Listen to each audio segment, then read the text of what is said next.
Euphoria అంటే ఒక పట్టలేనంత ఆనందం, అదుపు చేయలేని ఉత్సాహం. ఆ ఆనందం, ఉత్సాహం మనకు ఎప్పుడు కలుగుతాయి? జనరల్గా ఫస్ట్ డే ఫస్ట్ షోలో మీ అభిమాన హీరోని, ఒక పవన్ కళ్యాణ్ గారి సినిమా ఫస్ట్ డే ఫస్ట్ షోకి వెళ్తే ఎలా ఉంటుంది? మొత్తం ఒక యూఫోరిక్ మూమెంట్ ఉంటుంది. అందులోనూ పవన్ కళ్యాణ్ గారు, భూమిక లాంటి ఖుషీ సినిమా చూసారంటే ఇంకెంత ఖుషీగా ఉంటుంది. ఆ ఖుషీ తాలూకు మూమెంటే యూఫోరిక్ మూమెంట్. సో అలాంటి యూఫోరిక్ మూమెంట్లో మనల్ని మనం అదుపు చేసుకోవాలి.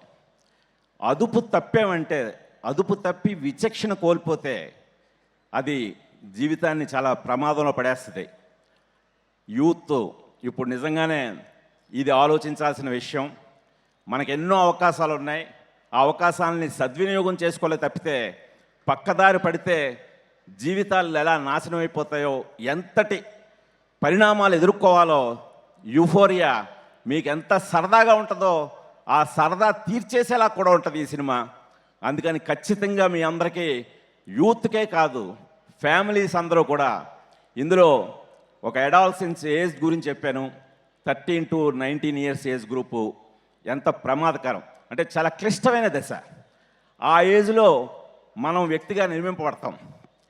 ఆ ఏజ్లో సరైన పేరెంటింగ్ లేకపోతే వాటి పర్యవసనాలు చాలా తీవ్రంగా ఉంటాయి. ఇప్పుడు రాను రాను మైనర్ క్రైమ్స్ పెరిగిపోతున్నాయి. సో ఇలాంటి పెరిగిపోతున్న టైంలో మనల్ని మనం అదుపు చేసుకోవాల్సిన అవసరం ఉంది. దానికి పేరెంటింగ్ అనేది చాలా చాలా అవసరం. తల్లిదండ్రుల సంరక్షణ, అలాగే ఒకవేళ పెడదారి పడితే అది సోషల్ ఇంపాక్ట్ సమాజం మీద చాలా తీవ్రమైన ప్రభావం చూపిస్తుంది. ఇలా ఈ 3 పాయింట్లు, అడాలసెన్స్, పేరెంటింగ్, సోషల్ ఇంపాక్ట్, ఈ మూడింటిని బేస్ చేసుకొని వీటిని కోర్ పాయింట్స్గా పెట్టుకొని యూఫోరియా అనే సినిమా నేను దర్శకత్వం వహించాను.